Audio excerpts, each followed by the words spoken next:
नमस्कार, स्वागत है आप सभी का। मैं हूं राहुल सिंह शेखावत। क्या प्रधानमंत्री नरेंद्र मोदी 2024 के आम चुनाव में अपने 10 साल की उपलब्धियों के आधार पर वोट नहीं मांगेंगे? अगर ऐसा नहीं है तो आखिर क्या वजह है कि लॉ कमीशन की रिकमेंडेशन या निष्कर्ष के बावजूद जो रिपोर्ट 2018 में आई थी, नए सिरे से law commission common civil code पर लोगों की राय शुमारी कर रहा है। आप जानते हैं कि आरएसएस का वैचारिक मुद्दा रहा है, जिसको बीजेपी लगातार फॉलो करती रही है। उसके चुनावी घोषणाओं में, चुनाव वचन पत्र में यह शामिल रहा है। और इसके अलावा राम मंदिर और उसके अलावा कश्मीर का जो 370 धारा थी वो भी उसमें रहा है, जिन दो को वो पूरा कर रही है। बचा कॉमन सिविल कोड, जिस पर नए सिरे से राय शुमारी हो रही है। पूरी कहानी बाद में, पहले एक छोटी सी अपील, अगर कंटेंट और वीडियो अच्छा लगे तो लाइक और शेयर कीजिए, लेकिन चैनल को सब्सक्राइब जरूर कीजिए। मोदी सरकार नए सिरे से कॉमन सिविल कोड पर राय शुमारी करा रही है। विधि आयोग ने इसके बाबत एक जारी किया है और आप जानते हैं कि 2018 में विधि आयोग ने इसको गैर जरूरी बताया था। ऐसे में सवाल ये उठता है कि आखिर इसकी दोबारा से जरूरत क्यों पड़ रही है?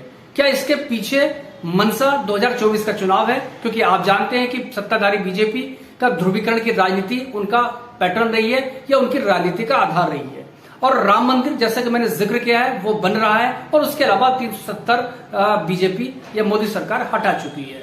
ऐसे में बचता है एक मुद्दा, वो है कॉमन सिविल कोड, जिस पर नए सिरे से राय शुमारी हो रही है। लेकिन सवाल ये उठता है कि जब लॉ कमीशन ने उसको गैर जरूरी बता दिया था लोगों से तमाम बातचीत करने के बाद, तो फिर अब नए सिरे से उसको राय शुमारी करने की जरूरत क्यों पड़ रही है? और यहां इस बात का जिक्र करना जरूरी है कि उत्तराखंड के पिछले चुनाव में बीजेपी ने बाकायदा इसको अपने चुनाव घोषणा पत्र में शामिल किया था और एक अब विशेषज्ञ समिति सरकार बनने के बाद बना दी गई है, जो कि राय शुमारी उत्तराखंड में कर रही है। इसके अलावा गुजरात के चुनाव में भी बीजेपी ने ऐसा वादा किया था और अब राष्ट्रीय विधि आयोग इसके बाबत दोबारा से कसरत कर रहा है। सवाल ये उठता है कि क्या इसकी जरूरत है और किस नियत से सरकार इसको कराने जा रही है या कर रही है। संविधान सभा में इस पर जमकर बहस हुई थी और जिसके बाद ये सहमति बनी थी कि भारत में विविधताएं हैं, क्षेत्रगत विविधताएं हैं, भाषाएं विविधताएं हैं, धार्मिक विविधताएं हैं, जातियों की विविधताएं हैं और तमाम तरह की पेचीदगियां हैं। तो लिहाजा इसको डायरेक्टिव प्रिंसिपल्स में डाल दिया गया था, यानी जब इस पर सहमति हो या जब कभी ऐसा माहौल बने तो इस पर विचार किया जा सकता है। और इस पर कसरत पहले भी होती रही है, लेकिन कभी इस पर सहमति नहीं बन पाई। इसको जोड़ा जाता है वो सीधे तौर पर मुस्लिमों से जोड़ा जाता है। मुस्लिमों की तमाम जो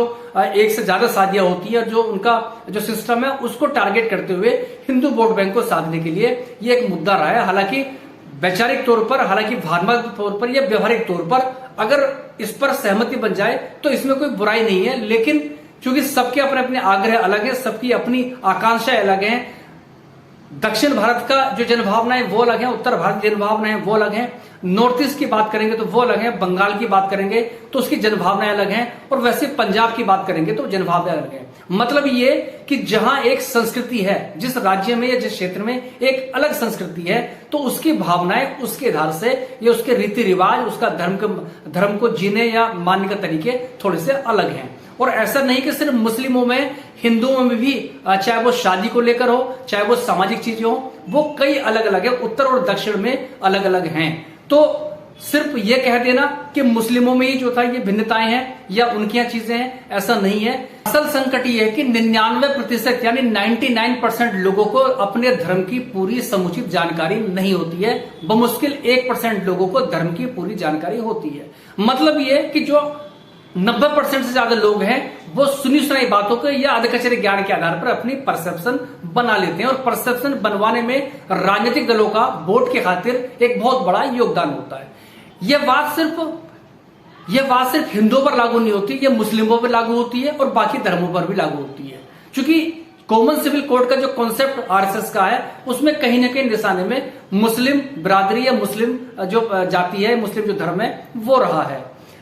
दरअसल बीजेपी मुस्लिमों के पर्सनल लॉ पर हमेशा सवाल खड़े करती रही है। उसका दावा या वो इस बात की वकालत करती रही है, जब राष्ट्र धर्मनिरपेक्ष है तो सबके लिए एक जैसे कानून या एक जैसे अधिकार क्यों नहीं है।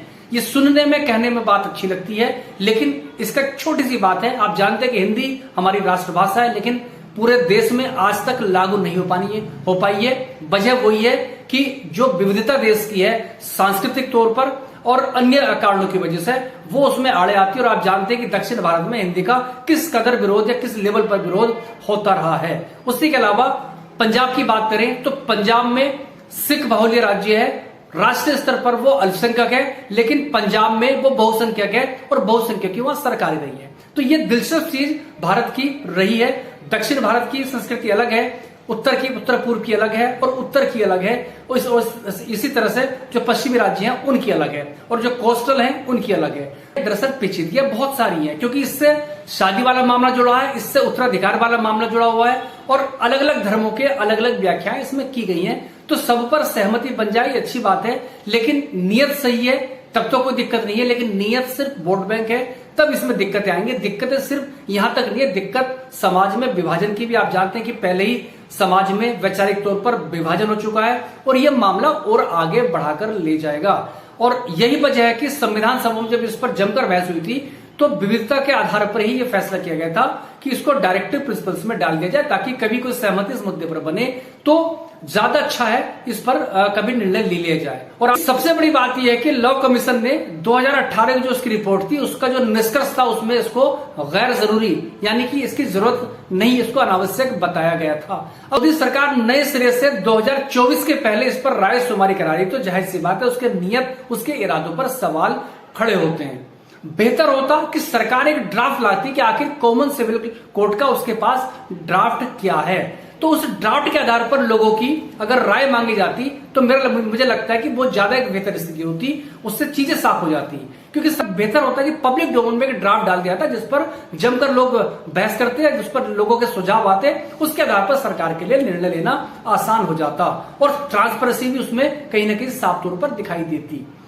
इसके इतर एक महत्वपूर्ण बात है कि आखिर हिंदुस्तान में ऐसे कितने केस हैं, ऐसे कितने लोग हैं जिनके पास एक से ज्यादा बीवियां हैं। आप खुद आत्ममंथन इस बात पे कीजिए कि आपके आस पड़ोस में, आपके रिश्तेदारों में, मैं मुसलमानों की भी इस बात इसमें जोड़ता हूं, कितने मुसलमान आपके टच वाले हैं जिनके पास एक से ज्यादा बीवियां हैं। हालांकि ट्रिपल तलाक की बात थी, ट्रिपल तलाक जाहिर सी बात है अमानवीय था, सुप्रीम कोर्ट ने उसमें स्टेप लिया, एक निर्णय दिया, उसके बाद सरकार ने कराया, उसके बाद वो चीजें उस तरफ जा रही हैं। लेकिन आप जानते हैं चाहे वो दहेज रहा हो, चाहे वो ट्रिपल तलाक रहा हो, कानून सिर्फ बना देने से उसका निराकरण, उस समस्या का निराकरण नहीं हो पाता है। जब कॉमन सिविल कोड होती है तो इसमें तमाम सारी चीजें हैं, इसमें शादी वाला मामला जुड़ा है, इसमें उत्तराधिकार का मामला है, इसमें संपत्ति का वितरण है, और इसके अलावा जब आरएसएस के लिए एक वैचारिक मुद्दा है, उसके पीछे आधार धर्म है, और जिस जमाने में आरएसएस ने यह किया था उसके बाद पानी बहुत आगे बढ़ चुका है। जब बात शादी की होती है तो आप जानते हैं कि सुप्रीम कोर्ट में गे मैरिज पर मामला जो है विचाराधीन है, यानी एक पुरुष से शादी करने के लिए इच्छुक है या एक महिला के साथ शादी करने इच्छुक है, तो उस पर कोई अभी निर्णय आएगा उस पर। लेकिन समाज के अंदर ये चीजें हैं, ये जो सामान्य जो शादी की व्यवस्था है, एक पुरुष और महिला के बीच में शादी होती है, लेकिन अब सेम जेंडर में यानी समान लिंग में शादियां होना वो भी एक समाज की सच्चाई है। तो ऐसे में कॉमन सिविल कोड में बहुत सारी विसंगतियां, बहुत सारी पेचीदगियां हैं। अगर इस पर सहमति बनती है तो अच्छी बात है, वरना धार्मिक आधार पर इसमें देश में दुराव बढ़ेगा और इससे आने वाले समय में देश को नुकसान भी सामाजिक तौर पर हो सकता है।